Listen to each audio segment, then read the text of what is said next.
Whether you're looking for answers to specific life questions or seeking to become the best version of you possible, welcome to the Mental Breakdown and Psychreg podcast, where we offer insight, information, and strategies based upon research and years of practice as clinical psychologists. So sit back, have a listen, and get connected with our hosts, Dr. Berney Wilkinson and Dr. Richard Marshall. Welcome back. We're going to continue our discussion of addiction today. But today is slightly different. It is. And using a phrase that causes me a little bit of trouble. I always tighten up a little bit when I hear this word. Yes. So, but this is an article written by, what's published on our blog, the Psychreg, and it's written by Ana Pinto Coelho. Right. She writes often for Psychreg, and she graduated from the University of Oxford and is living in Portugal doing some of her work. And but the name of this topic, or the name of this article, is How to Spot a Functional Alcoholic. Right. The functional alcoholic part is the part that I have a challenge Almost with. an oxymoron. It is. You know, it's like jumbo shrimp. Yeah. Right? Yeah. Functional alcoholic. And the reason... Go ahead. Just one more thing. This is a more European perspective. Yeah. Okay? There's an American perspective and there's a Europe, but there's a lot of overlap. And Right. that's one of the things I like about this. Yeah, and I think that certainly she's using it here because it's a phrase that is often used. Right. And the way that we'll talk about it maybe makes sense and everything. But the issue primarily with, very briefly, with the term functional alcoholic is that technically speaking, if one is an alcoholic,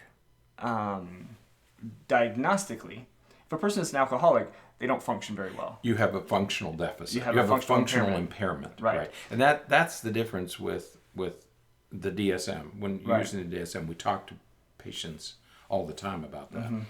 Is that if you're an alcoholic, you have a functional impairment. Right. That's why we said functional alcoholic is a little bit of an oxymoron. Right. Because as we were talking about this, you'll see what the phrase means, but from a diagnostic perspective, I suppose, you can't be an alcoholic and function, because by definition, if you're an alcoholic, you have dysfunction. You're not functioning well. And one of the essential points that she makes is you might be functioning presently, right? But eventually the wheels are going. If you're an alcoholic, eventually the wheels are going to fall off. Right. That's the point that she makes. It's only a matter of time. Right. So let's talk a little bit, I guess, about what we really mean by what is meant by this phrase, functional alcoholic. And personal disclosure, I think that my father would have fallen into this category. Yeah. He was up at 5 o'clock every day, was at work every day. Right. He was one of the top performers, but by 5:15, right, he was in the bar and was almost 2 drinks deep. Right. And then he didn't. His night was a blur from there.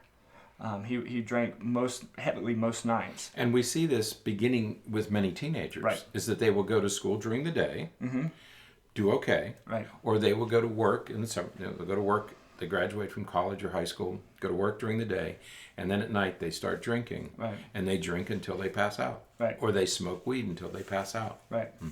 Yeah. So what is meant by functional alcoholic is that they tend to meet most of their daily obligations. That's right.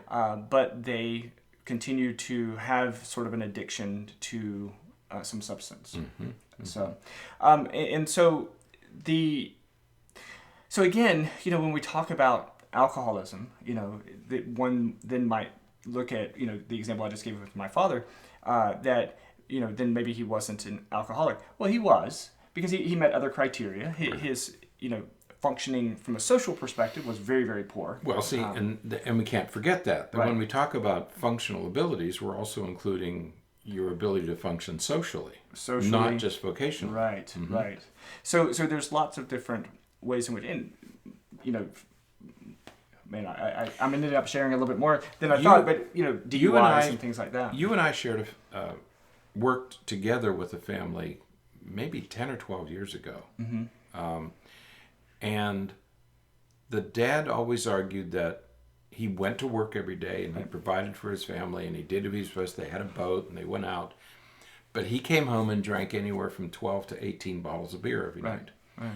You can't do that and be available for your children. Right. And eventually those children separated from him. Right. And they eventually got divorced. Right. So while he was vocationally still productive, his family was falling apart. Right. And I think that's what Anna means by eventually the wheels are going to come off. You can't do both. Right.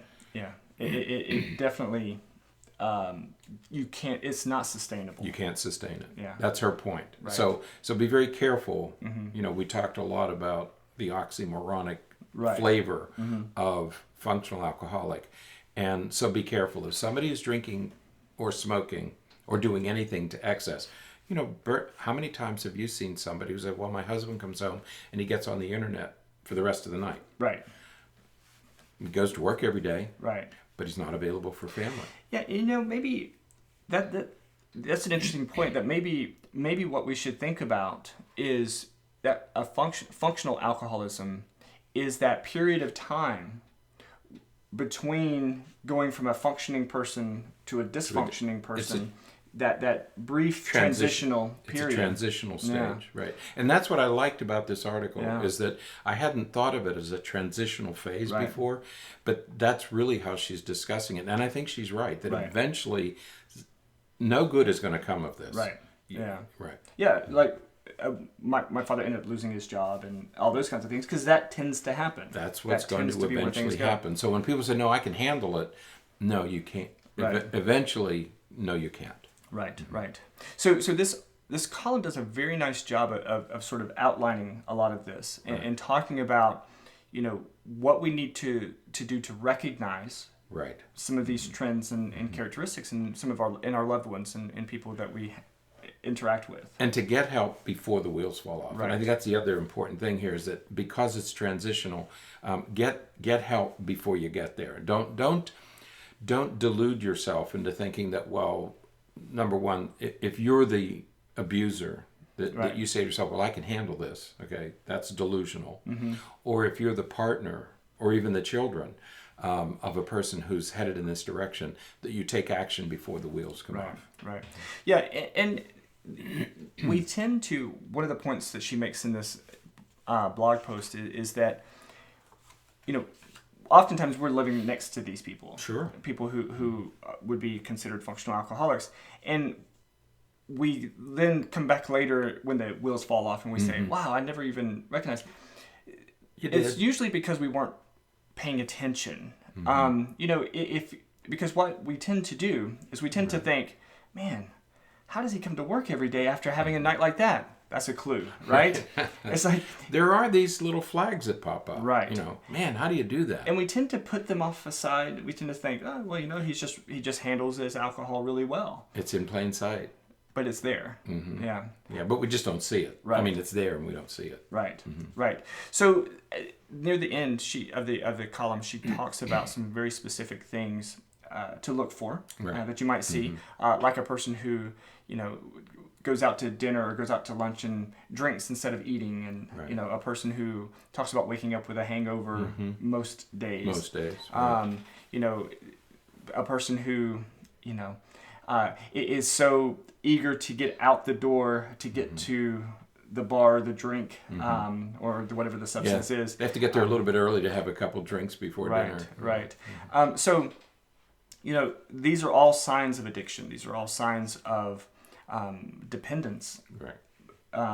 Especially we think of the physiological dependence, like with the shakes and sort of that fidgetiness, that sweating and all that kind of stuff. But there's the psychological dependence as well, where we have one of the things that I've said before about what I would see with my dad was, on Saturdays, my son would have a football game or a soccer match or something like that, and it would start at 10 o'clock, and they rarely started on time. And so they would start around 10:30, and he would be there for like the first 5 or 10 minutes, but he would have to go because his favorite bar opened at 11, and he needed to be there when it opened.